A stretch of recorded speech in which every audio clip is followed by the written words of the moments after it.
Why is Max Verstappen the fastest on every track? Max Verstappen got into racing because he was curious about how fast he could go.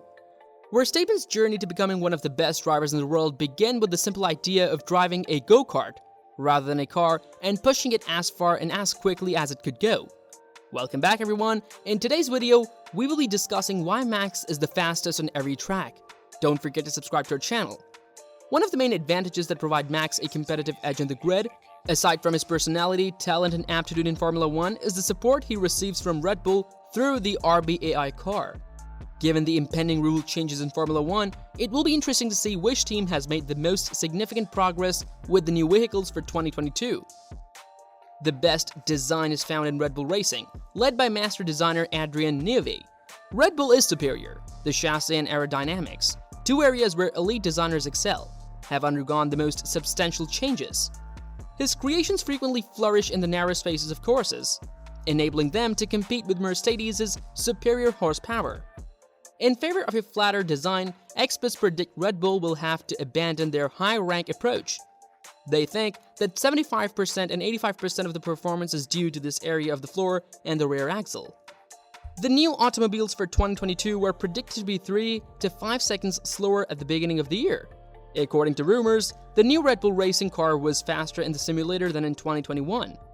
Nico Hülkenberg, who has already evaluated the new vehicle's simulator version for Aston Martin, argues in favor of that assertion. The German recently said that more modern cars are not necessarily slower than older ones. He also asserts that the driving experience has not changed significantly. F1 technical specialist Mark Hughes investigates the setups for the Red Bull and Ferrari cars for the 2022 Belgian Grand Prix to see how Max Verstappen overcame Sergio Perez. This season, there was never a margin as large as the one between Red Bull, Ferrari, and Spa. The fact that this track has stricter aerodynamic efficiency criteria than even Baku and Monza is no coincidence. Compared to Spa's first or third sectors, the vehicle spends a lot more time in the middle sector, which is especially downforce friendly. However, the first and third sectors strongly value reduced drag. These needs are in direct conflict since downforce increases drag during a race. Max Verstappen lapped more quickly than Charlotte's final lap attempt despite having more than 30 fuel and a more robust tire. Verstappen's lead over the qualifying signs was not a fair reflection of his advantage, as 30 energy would typically cost 1 second lap time at the Spa. The temptation is to lower the ride height as much as is practical. However, there is a risk that the car can bob and weave at the end of the straightaways, and during quick turns, slowing it down, and considering that Red Bull's new engine cover reduced cooling requirements in early races because of lower temperatures and faster speeds that reduce drag. Red Bull seems to be able to accommodate high speed, a comfortable ride, and competitive straight-line speeds, thanks to a combination of these qualities. They had a considerable aero efficiency advantage over a successful weekend. Additionally, Red Bull Racing is striving to lighten the RBA team. The main objective is to get close to the Ferrari F175's weight. The Italian car appears to have a perfect weight. The Red Bull car is reportedly overweight, according to specific reports. This contrasts with the anticipated minimum weight. Red Bull and Mercedes requested a double-digit increase, but the FIA declined. Throughout the season, Red Bull has put in a lot of effort to reduce weight. They have tested and experimented with their vehicle extensively, but they took care to ensure that it did not harm how well they performed on the grid. Christian Horner's crew thinks Ferrari is the team closest to that minimum, and once the weight is under control, they want to gain 2 to 3 tenths of a second. Before usage, the new Monaco for the Austrian team will undergo a crash test by the FIA. It is therefore uncertain as to when it will be launched.